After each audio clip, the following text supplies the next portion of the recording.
Hello everyone, this is Roshni here and you're most welcome to our YouTube channel Earn with विशाल वर्मा। और जैसे कि आप देख रहे हैं माइक्रो इकोनॉमिक्स का पार्ट 2 है आज। आई होप आपने पार्ट फर्स्ट को देख लिया होगा। और इससे पहले अगर चैनल पे न्यू है, सब्सक्राइब नहीं किया है तो सब्सक्राइब कर लीजिए और बेल आइकन को ज़रूर हिट कर दीजिए जिससे कि आपको आने वाले वीडियोस की नोटिफिकेशन टाइमली मिलती रहे। तो देखते हैं आज हमारे माइक्रो इकोनॉमिक्स के पार्ट 2 में कौन से क्वेश्चंस हैं जो कि इम्पोर्टेंट है both the commerce and management student के लिए। तो very first question is selling cost have to be incurred in the case of right. Selling cost जो है वो किस केस में इनकर्ड होती है, केसेस के बारे में अगर बात करें तो यहाँ पे मार्केट स्ट्रक्चर के बारे में बात की जा रही है। तो कौन से मार्केट स्ट्रक्चर में सेलिंग कॉस्ट इनकर्ड करती है आपको ये बताना है। Options are A perfect competition, B monopolistic competition, C imperfect competition या डी नन। राइट, तो इसका राइट आंसर मैं आपको बता देती हूँ। इसका राइट आंसर है जी हाँ बी मोनोपोलिस्टिक कंपटीशन। जैसा कि आपको पता होगा कि मोनोपोलिस्टिक सिचुएशन एक ऐसी सिचुएशन होती है मार्केट की जिसमें कि प्राइस डिस्क्रिमिनेशन और प्रोडक्ट डिफ्रेंशिएशन होता है। तो वहाँ पे हम क्या करते हैं कि अपनी अपनी सेलिंग को बढ़ाने के लिए हमें वहाँ पे कई सारी एडवर्टीजमेंट करने पड़ते हैं, मतलब बहुत सारी चीज़ें एडवर्टाइज करनी पड़ती है, आपको प्रमोशन बहुत सारे करने पड़ते हैं। तो वहाँ से आपकी सेलिंग कॉस्ट इनकर्ड करती है because of price discrimination and product differentiation, क्योंकि प्रोडक्ट भी मोर और लेस तो सेम ही होते हैं, बट वहाँ पे प्राइस डिस्क्रिमिनेट कर देते हैं वो लोग, इसीलिए उन्हें यहाँ पे सेलिंग कॉस्ट को इनकर्ड करना पड़ता है। राइट, तो इसका राइट आंसर होगा हमारा मोनोपोलिस्टिक कॉम्पिटिशन। राइट, बढ़ते हैं नेक्स्ट क्वेश्चन की ओर। Which type of competition leads to exploitation of consumer. यहाँ पे आपको बताना है कि ऐसी कौन सी मार्केट सिचुएशन है या कंपटीशन है जो कि लीड करता है एक्सप्लॉयटेशन ऑफ कंज्यूमर का। A oligopoly, B monopolistic competition, C monopoly या D all of the above. तो इसका राइट आंसर है D all of the above. जी हाँ, अगर हम एक्सप्लोटेशन की बात करें तो ऑलिगोपोली में भी फ्यू सेलर्स होते हैं। राइट, तो फ्यू सेलर्स अगर आपस में ही उन्होंने डिसाइड कर लिया है कि सबको एक ही प्राइस पे सेल करना है, अपनी कॉस्ट को ही डिसाइड कर ली, तो थोड़ा बहुत आगे पीछे करके वो एक्सप्लोट कंज्यूमर का ही वहाँ पे हो सकता है। और मोनोपोलिस्टिक सिचुएशन तो ऑलरेडी आपको पता ही दी है मैंने फर्स्ट क्वेश्चन में कि क्या होता है उस सिचुएशन में। और बाकी रही बात थर्ड की मोनोपोली, वहाँ पे तो एक ही सेलर होता है, तो वहाँ पे ये बिल्कुल किया जा सकता है एक्सप्लोटेशन ऑफ कंज्यूमर का। तो यहाँ पे आपका D all of the right option for this question. बढ़ते हैं नेक्स्ट क्वेश्चन की ओर। Price elasticity of demand provides. Price elasticity of demand जो है वो क्या प्रोवाइड करती है आपको ये बताना है। A a measure of the responsiveness of the quantity demanded to change in the price of the product holding constant the value of all other variables in the demand function. B a technical change in the goodwill of the firm. C a technical change in the cost of product. D technical change in the value.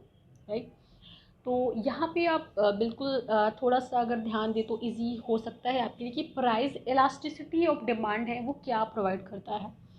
तो इसका right answer comment में बताइए मुझे।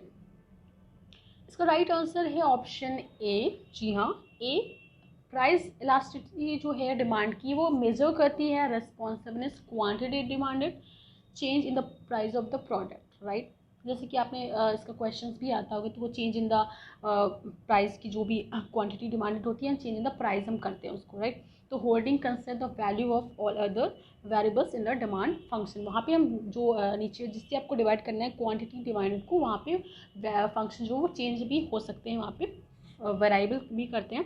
तो option A is the right answer for this question. Next question is demand curve is related to. Demand curve जो है वो किससे रिलेट करता है आपको ये बताना है। डिमांड कर्व आपने पढ़ा ही होगा जो कि लेफ़्ट टू राइट नीचे की ओर गिरता है, वहाँ पे वो लेफ़्ट टू राइट और शिफ्ट भी करता है जिससे आप चेंजेस के बारे में जान पाते हो। तो यहाँ आपको बताना है कि किससे रिलेट कर रहा है।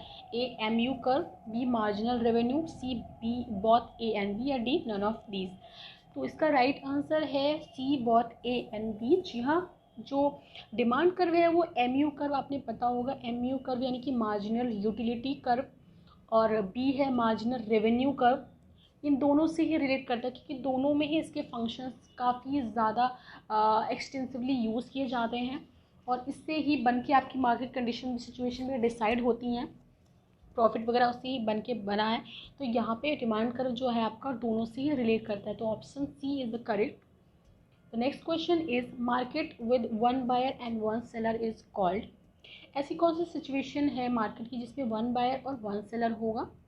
तो आई होप आपको इसका आंसर ज़रूर पता होगा। A monopoly, B monopoly, C bilateral monopoly या D none of the above.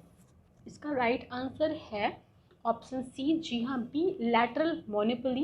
एक ऐसी सिचुएशन होती है जिसमें कि consisting of both a monopoly a single seller and a monopoly a single buyer, यानी कि दोनों कंडीशन यहाँ पे आ जाती है, मोनोपोली की और मोनोपोली की। क्योंकि मोनोपोली में आपका एक सिंगल सेलर होता है, सॉरी, एंड मोनोपोली में अ सिंगल बायर होता है। तो बी लैटरल मोनोपोली है। ये क्वेश्चन बन सकता है कि यहाँ पे कौन सी दो सिचुएशन मिक्स हो जाती है, तो आप इसको मोनोपोली एंड मोनोपोली बोथ कर सकते हैं।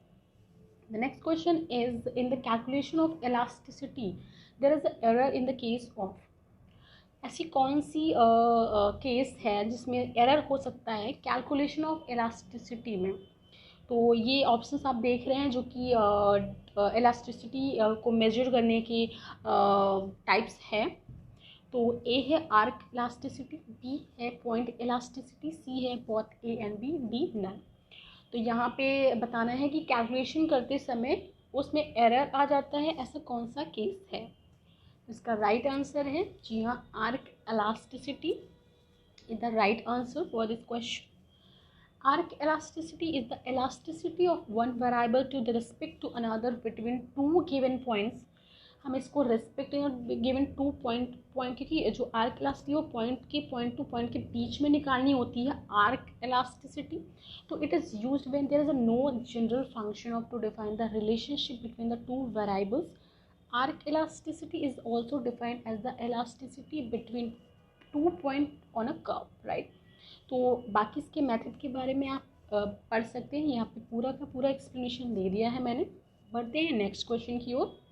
How many sellers are present in duopoly? बहुत ही इजी क्वेश्चन कि डियोपोली में कितने सेलर्स होते हैं एट प्रेजेंट में, मतलब कितने सेलर्स वो प्रेजेंट होते हैं डियोपोली में? ए 1, बी 2, सी 3, डी 4। इसका राइट आंसर है बी 2, क्योंकि डियोपोली चूँकि नाम से ही पता चल रहा है तो यहाँ पे आपके 2 सेलर्स होते हैं। Next question is, efficient allocation of resources is achieved to greatest extent under। efficient allocation of resources का किसके अंडर में हम अचीव करते हैं ये बताना है। A monopoly, B perfect competition, C oligopoly, D monopolistic competition. तो आप इसका आंसर बताइए जिसमें एफिशिएंट एलोकेशन ऑफ रिसोर्सेज होता है, वो कौन सी सिचुएशन या कौन सी मार्केट कंडीशन है? तो इसका राइट आंसर है, जी हाँ, परफेक्ट कंपटीशन। परफेक्ट कंपटीशन एक ऐसा सिचुएशन होती है मार्केट की जिसमें हर चीज़ परफेक्ट होती है। वहाँ पे थिंग्स भी परफेक्ट है, गुड्स भी परफेक्ट है, मार्केट के जो सेलर्स बायर्स सबको परफेक्ट, मतलब एवरीथिंग इज़ परफेक्ट, तभी हम इसे कहते हैं परफेक्ट कंपटीशन। तो वहाँ पे एफिशिएंट एलोकेशन ऑफ रिसोर्सेज होता है। The next question is, for maximization of profit in the short run the condition is. ऐसे बहुत सारे क्वेश्चन आते हैं, आपने शॉर्ट रन और लॉन्ग रन के बारे में पढ़ा ही होगा। तो ऐसी कौन सी कंडीशन है जिसमें maximization of profit in the short run में होता है?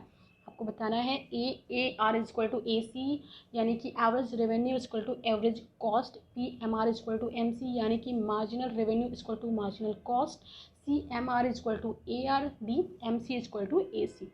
तो इसका राइट आंसर है, जी हाँ, B M R is equal to M C, यानी कि जब शॉर्ट रन में मैक्सिमाइजेशन ऑफ प्रॉफिट होगा हमारा तो वो कंडीशन आएगी बन के हमारे पास M R is equal to M C, यानी कि marginal revenue is equal to marginal cost.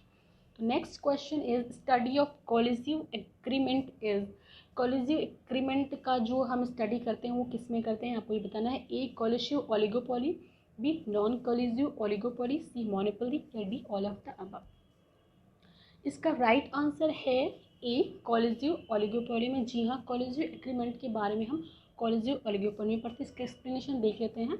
Coercive oligopoly is a form of market in which few firms for a mutual agreement to avoid competition, जैसे कि मैंने आपको बताया भी था कि यहाँ पे competition होता है, तो इसीलिए coercive oligopoly करते हैं, जो कि म्यूचुअल एग्रीमेंट होता है कि competition को कैसे अवॉइड करें, एक एग्रीमेंट कर लेते हैं वहाँ पे. They form a cartel, जी हाँ, they form a cartel and fix the output quotas and the market price. Leading firm in the market is accepted by the cartel as a price leader. All the firms in the cartel accept the price as fixed by price leader. जैसे कि आप देख रहे हैं, explanation बहुत ही easy है, जिससे आप इसको समझ पा रहे होंगे. राइट, तो नेक्स्ट क्वेश्चन, आज हमारे के 10 क्वेश्चन कंप्लीट होते हैं. आई होप आपने बहुत ही ज़्यादा इन्जॉय किया होगा. यहाँ पे जैसे कि आपने देखा कि ये 10 क्वेश्चन जो है हमारे मार्केट स्ट्रक्चर से रिलेट करते हैं, तो यहाँ पे आप ये देख सकते हैं कि किस प्रकार के क्वेश्चन बनते हैं और एग्जामिनेशन में आ सकते हैं. आई होप आपने बहुत ही ज़्यादा इन्जॉय किया होगा. और हमारे चैनल को ज़्यादा से ज़्यादा शेयर, लाइक, सब्सक्राइब करते रहिए, कमेंट भी करते रहिए. नंबर स्क्रीन पे फ्लैश कर रहा है, आप इस पर कमेंट और कोई भी क्वेरी आप बिल्कुल पूछ सकते हैं, हम इसको ज़रूर एंटरटेन करेंगे. तो वीडियो जो है वो रेगुलर आ रही है, ज़्यादा से ज़्यादा आप देखते रहिए. आज के लिए इतना ही, मिलते हैं अपने नेक्स्ट सेशन में. तब तक के लिए हंसते मुस्कुराते सीखते रहें और देखते रहें all in one with Vishal Verma. Thank you so much, have a nice day.